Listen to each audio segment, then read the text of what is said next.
Hey everybody, hello. It's your friend Boise with another daily video sobriety vlog. Yay! Let's go over the stats. Today's Sunday, May 17th. I've been sober for 14,292 days, 39 years, 1 month, 14 days, 469 months and 14 days. Woo-wee. Today I'm going to talk about just being aimless. And what I mean by that is just no plans, untethered, like a balloon just floating around. Sometimes Sundays are like that, right? You enjoy, you might take into consideration what's gone on this week or in your life as of recently. And how'd you fare? Was it good? Was it bad? Was it ugly? How did you react? How are things going with you? Everything is not always lollipops and unicorns and rainbows. There's sometimes a lot of thunderstorms and hurricanes and heartbreak out there too. And we face that every day.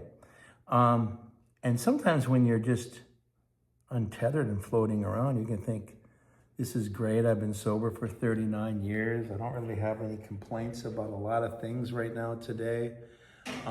But then all of a sudden, your mind drifts back to someone you lost, a personal defeat that you may have suffered and never really feel like you fully recovered from. And that can creep into your mind and cause some real shadow and doubt and pain while you're just floating around being untethered. And that can happen as well, because as we're just kind of assessing our mind, we're also just looking at our history, our personal history.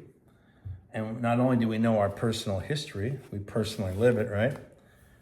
But we know what pain and what misery we may have felt while we were going through it. And maybe we didn't feel like we resolved it properly. Maybe we did, and we're going to take great pride in it. There are a lot of different things. Like for me, I was thinking about the good things. And it was a really good feeling. And then the other stuff creeped in. Broken bad relationships, friendships that went sour while I was sober. And people have let me down or stole from me one way or the other, taken advantage of my good nature. And I've actually had conversations with some of the people at the temple that I just basically wanted to quit, because there were some people that just took advantage of a situation of me, and they betrayed me. And I did everything I could to extend a helping hand to help some of these folks. And literally they bit the hand that fed them, which I wouldn't think they would, because they wouldn't have anywhere to go. But some people just do things that are more animalistic than sensible. And they could be a good person that you've been with, and you're surprised that they're acting animalistically. We can all do that.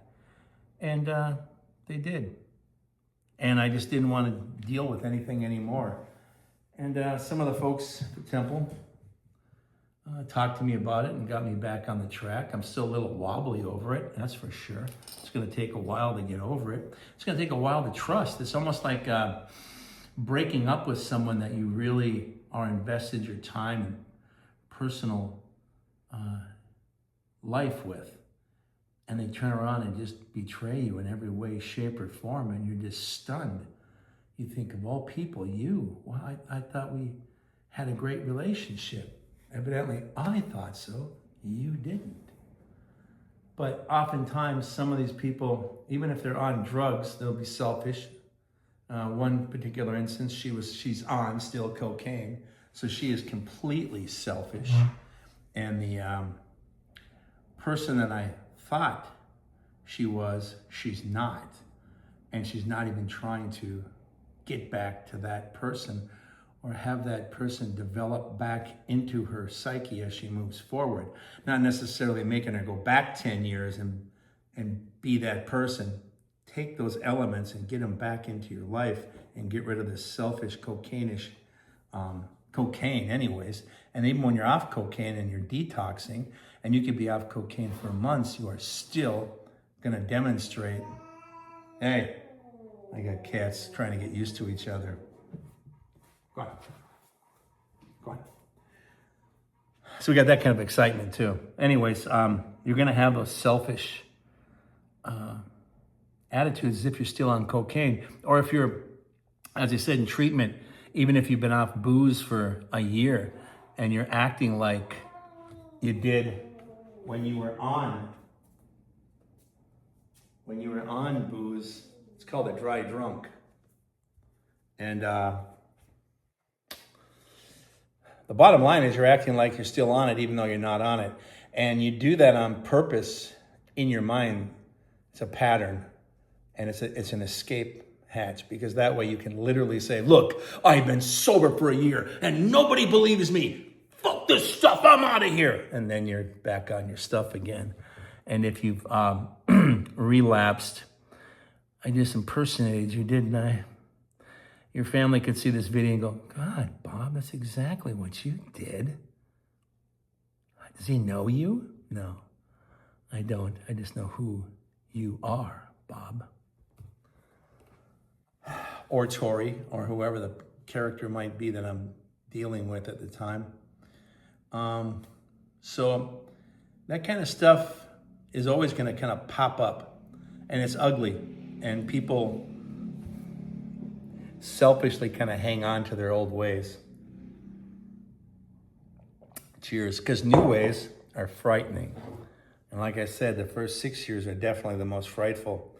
I got a really cool comment. I wanted to discuss accountability over time. I'm like, wow, all right, that's a hell of a title. I like that. Individuals often shift their rigid meeting schedules, like those found in Alcoholics Anonymous, to self-assessment, which is what I do now, and to internal spiritual or community practices, which is what I'm doing now with the Temple of Sobriety and with my vlogs, trying to talk to people and try to reach out and let people know that I know what you're going through. But yeah, I don't go to meeting. At first it was court ordered and I had to go, so you just went and that was it. And then when it was done, you just kind of went out of habit. And then after a while, you're feeling pretty good. Kind of slow down. And maybe you start a relationship, a new job, you're focusing on a new life, and you don't go to as many meetings as you used to go. And that's all right, as long as you're doing a self-assessment, because if you're not, you're gonna slip back into your old ways, your old attitudes, your old behavior, and pretty soon, you might not even just get angry and go, hey, what are you guys on me for? I'm sober. It's a different angle. You say to yourself, you're doing pretty good, Boise. Yeah, I am. It's over 10 years. That's quite an achievement. Yes, it is. You hardly go to a meeting anymore. Yeah, but I self-regulate myself, and I'm basically my own psychiatrist, and I go through big emotional outbursts and cloud storms that I have to deal with myself, and then I talk to others to try to get me through it. But what's your point? Well, you don't go as much as you used to, right? No. That's pretty much you got it under control. Well, they say you never can cure it, but I do feel pretty good, yeah. Why? I bet you can control your drug use and your booze intake. What do you mean? Go out and have a couple. What? Let's have a couple. You can handle a couple and go home. Prove it to yourself. Some people do that, and they're successful. And they say, oh my God, I think I'm cured. They go out for a few more the next time. I'm feeling pretty good about this. And then pretty soon they stop going completely, and they stop analyzing themselves. And then it's, I should go out again. That was pretty fun. Hey, here's a game. They got the game. I can go to Buffalo Wild Wings. God damn it. They got like 20, 30 TVs. This will be fun. Hang out like I used to. Maybe I'll get on that pool. Maybe I'll win one of the squares, win.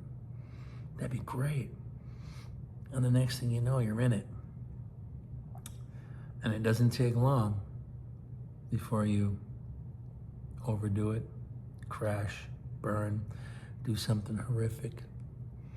You're in a fight, you crash your car, you're actually arrested. You may go home and, for old time's sakes, beat up the old lady. She had it coming. And all of a sudden that voice in your head is now in charge again. Because, some people say you go to church so that you can get rid of the devil. If you got rid of the devil, that's like losing half of yourself. You're going to cave in on yourself. It's a balance between darkness and evil in everybody.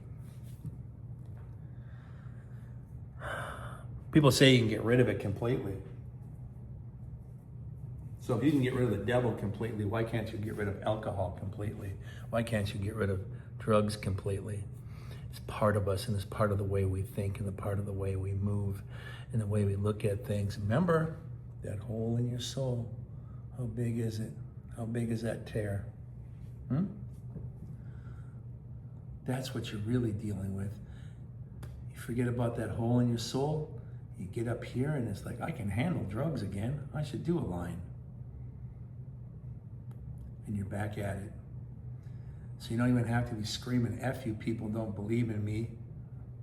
You can just rationalize getting back on your substance abuse. And we've heard this saying, the idle hands are the workshop of the devil. Well, today, I'm an untethered balloon. I'm floating around with idle hands. Yeah, those thoughts go through my head. They're dismissed pretty quickly with a good reason. They're dismissed pretty quickly with a good reason. And, but they're there. They're completely there. They don't go away. Well, you've been sober for 39 years. How can you even think that way? That's exactly right. It's still in there. It's always in there. That's what I mean. Good and bad are always in there. It's a little struggle when you were a kid and you saw the cartoon. Bugs Bunny wondering what to do. Bugs Bunny with little horns going, yeah, go ahead and do it, Doc. Hey, you shouldn't try that. A little halo on that one. You ought to think better about yourself than that. Nah, don't listen to that guy. Even in the cartoons as a child, you realize they're both in there. So for someone to say they can completely pull it out of you and then pass around a collection plate, kind of a conflict in interest, I think. It would be like me saying I could make you cured and you'll never drink and do drugs again. You may if you follow me and do what I need you to do, but it's still up to you. And if you can't be open and honest, you'll fail. So I can't sell that on the internet. It'd be no different than me selling just complete aspirins and telling everybody at my age at 65, these are great boner pills. You ought to try them. You take one of these, you're gonna feel like you're 16 and it's prom night. And it's just an aspirin or an M&M. I would be in big trouble for that kind of salesmanship. The irony is in this world, politicians can sell that with their words when they're lying too. And they should be sanctioned for it as well. The truth should never be sanctioned. If you can't tell the truth, you should be sanctioned. There are different degrees of sanction. I'm not talking about off with their head, but there are different degrees that people need to be held accountable. But just like yourself, you need to be held accountable. And you don't want to go around, and you don't need to go around looking for everybody else that's doing something wrong without looking at yourself. Deal with yourself. Deal with that hole in your soul, that tear. That was only just a tear, and now it's a gaping hole. You need to take care of that. You need to address it. You need to get strong and back on your feet again without me sounding like my old man, Marine from boot camp, yelling that you got to get off your crying ass and get back on it, but you do. You just do. Remember that movie, Rocky? I always liked Burgess Meredith, Nick, his trainer. And I can't do it anymore, man. I don't know, I can go on. Rocky, we all get knocked around. We all get knocked to the ground. We're all on the mat every now and then. It's a matter if you get knocked down, Rocky. It's a matter if you get up. Wow. Nice, Nick. He was also cool in Grumpy Old Man, because I always think about that when everyone screams about Sleepy Joe Biden or Trump falling asleep after all that. And it was like, well, it's like arguing which one of the two grumpy old men were the sharpest ones. Think about it. Jack Lemmon was Sleepy Joe, and Trump was Walter Matthau, because he had Sophia Loren as a girl, so he had himself his mail order bride too, right? But these two arguing which one's on top and which one's sharp as you're getting pulled into the story going, it's only a few years apart. What the hell are these two guys talking about? And Burgess Meredith plays Jack Lemmon's dad, who's playing in his 90s. And Jack Lemmon, like a good liberal son, says on the front porch, and Dad's having a cigarette, and he goes, "Geez, Pop, I just wish you wouldn't smoke so much." He looks at him and says, "Well, you can wish in one hand and crap in the other, and see which one feels first." Burgess Meredith is awesome. You can wish you weren't an alcoholic. You can wish you weren't a drug addict, but you are. So deal with it and work with it and get through your little misery. When I say get through it, you're not going to get through your addiction, but you're going to get through your little things and misery that's holding you up and problems that you have. And when you do that, you feel just a little more empowered. You feel just a little more success. You feel like you can move a little more freely. Oh my God, what is that feeling? Is that hope? Is that joy? Oh my God. How do I get more of it? Maybe I should work on some more things within my own psyche, because I know what's really bugging me, and a lot of people still don't. I should talk to people about it. I should be open and honest more. I am pretty open and honest, but I'm going to be more. I'm the point when I say, hey, full disclosure, people actually brace themselves like, oh God, here it comes. And they've already heard some pretty open, complete exposure of my emotions. And I got more to give. And it's just full disclosure, here it comes. And a lot of people are like, oh my God, no. So it's kind of funny. I do it so much that it's kind of a running gag that people that know me are like, oh geez, here it comes, here it comes. And it's empowering still after all these years. And it feels good. And I just like the way that helps me help others and help myself. Because the literal framework of the problem I have is the framework that you are dealing with right now. Even though I'm 39 years into the journey, you might be a little new to it, a year or two, 5, 10, 15, 20 years. But still,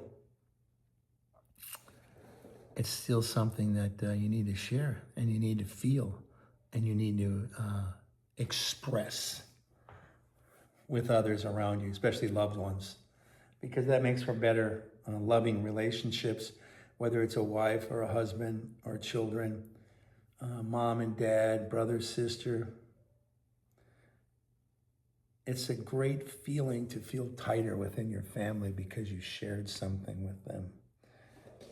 And you're sharing with them because you're also sharing the fact that you trust them. And that's powerful. Trust is a powerful thing. mean, that's the reason why churches want you to trust. And they reach out for you and touch as they're passing the plate, because you do need to keep the church afloat. So it's a community. Money does flow around everything. Not everything is based on money, but money is important in our lives. Now, if someone's just completely grifting and that's all they want is money, well, that's kind of a questionable place for you to be in anyways. And that could be just someone who's splitting an 8-ball with you, or someone who's splitting a car ride to the treatment center or the church. There's always some kind of community and some kind of exchange. Cheers.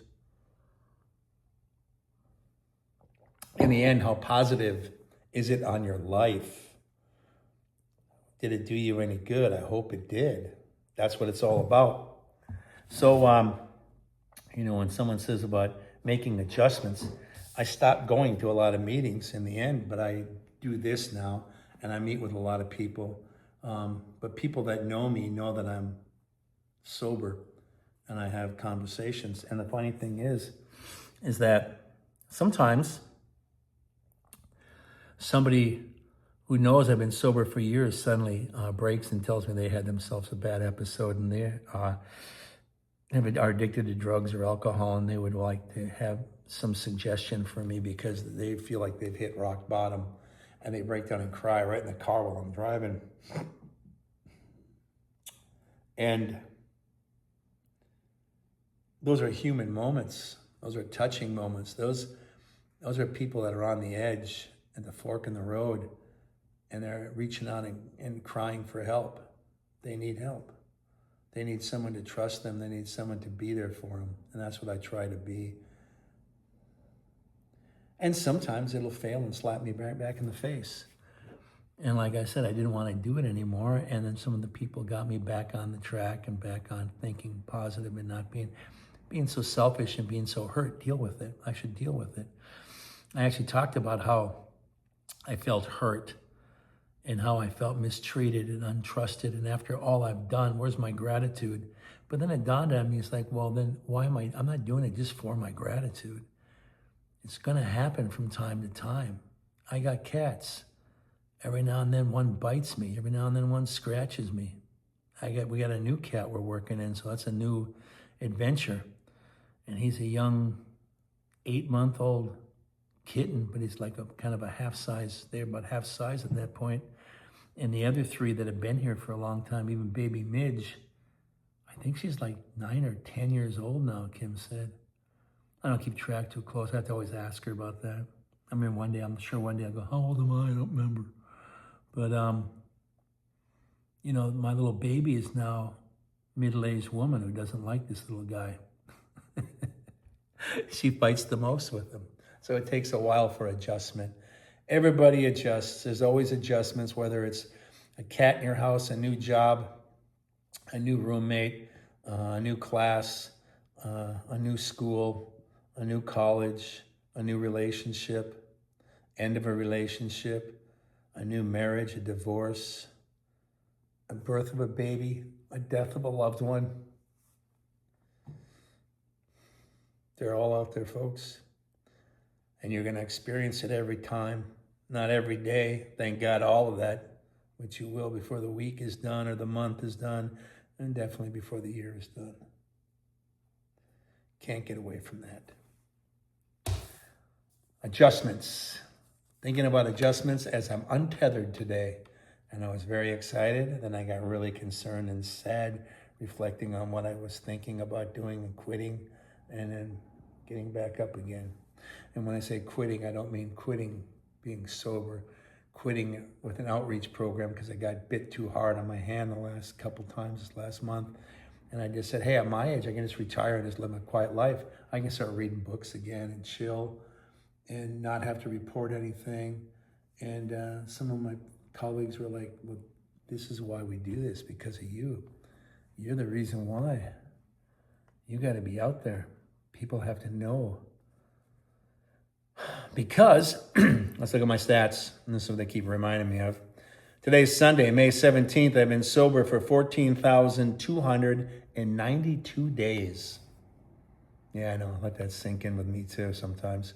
39 years, 1 month, 14 days, 469 months, 14 days.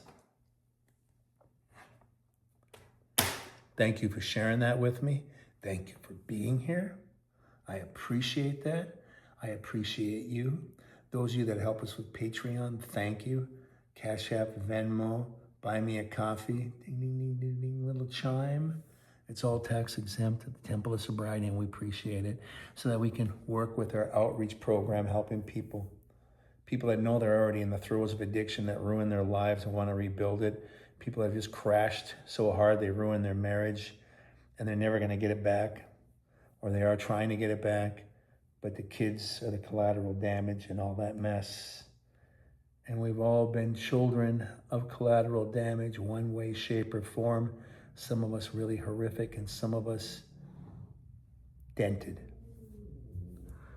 Some of us really broken already before we even started doing drugs and alcohol, and then we realized that that's what was making the pain go away instead of taking care of it the hard way, the proper way, processing it, and becoming a stronger person. We became weaker.